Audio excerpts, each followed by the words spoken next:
Noi siamo contenti di aver creato questo evento al posto della mostra della ciliegia, perché questo evento ha portato molta gente a conoscere quelli che sono i luoghi del nostro grande comune di Maser.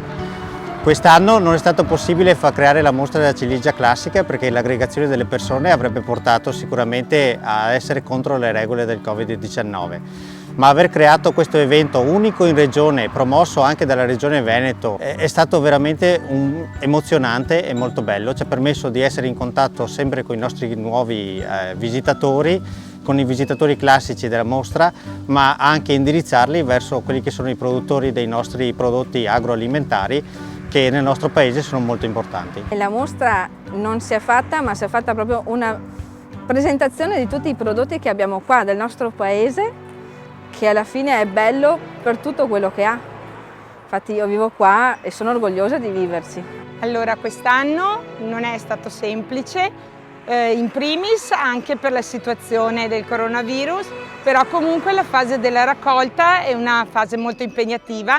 Infatti papà parte alle 8 di mattina e torna a casa alle 6 di sera e sta tutto il giorno aggrappato alla pianta sulla scala, che delle volte sono scale addirittura da 20 gradini. La scala viene portata così. Noi mettiamo che dei ramponi perché così quando diciamo di metterla su un punto, eccolo lì, prima cosa che facciamo la piantiamo per terra così non scivola più. Però la lunghezza di questo scalino cosa serve? Sono fatte su misura per lavorare con due mani. Praticamente noi abbiamo il secchio, andiamo su così e mettiamo dentro il ginocchio e così lavoriamo con due mani, perché il ginocchio ci evita di tenerci con una mano. Queste misure qui vanno su misura per la lunghezza del piede tra il piede e il ginocchio. Visto? Tutti mi fanno questa domanda. È un mestiere che fa da quanti anni? Da 40 anni. 40 anni di mestiere? Sì. Passa tanta gente e anche non posso lamentarmi anche dei clienti. E sono contenti della manifestazione che fanno, che vengono sempre stessi, siamo felici. Ok, quindi si sono affezionati? Sì, già. Anche alla villa, anche alla manifestazione che quest'anno non è potuta avvenire, ma comunque tutti ci hanno chiesto. E vi piace vivere a Maser in particolare? Sì già, certo. Sì. Madonna. Sì, praticamente io sono l'ultima di 3 generazioni da mio nonno che mi ha trasmesso e mio padre che mi hanno trasmesso la passione per questo frutto che è la ciliegia di Maser, insegnandomi fin dall'incalmo ai trattamenti e la raccolta, insomma.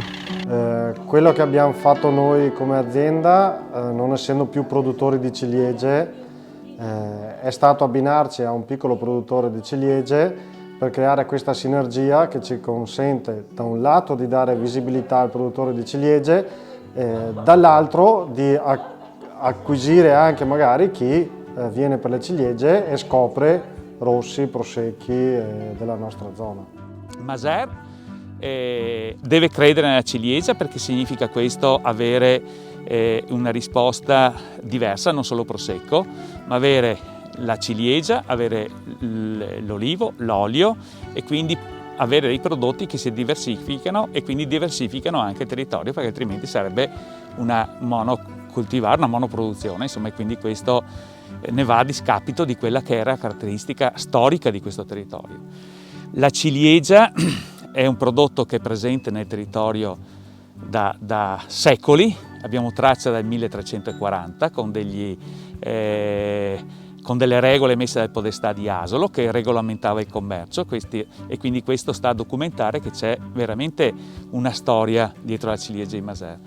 È curioso che la ciliegia Maser veniva regolamentata in quegli anni che con la commercializzazione che poteva avvenire solo dal contadino, dal produttore alla popolazione e dopo una certa ora la ciliegia poteva andare in mano al commerciante. Questo è un aspetto che oggi suona abbastanza chilometro zero o altre campagne promozionali, ma l'avevano già inventato nel 1300.